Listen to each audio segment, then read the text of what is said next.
Hi everyone, this is Ants. This is the 6 days left on the Pirate Game Jam. If you could see here, he's going to shoot through the buildings. So he could detect if there is space in the buildings.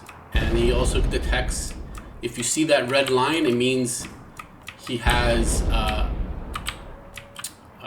an obstacle in his firing, but he could fire through the building slits, which is great. And then if you see the navigation mesh, right?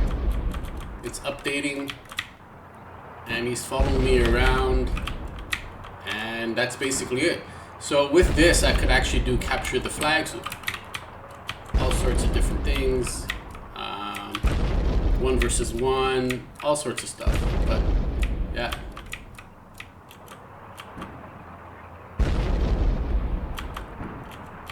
that's basically it. It was actually not hard at all. Anyways, take care. Right through the buildings. Oh.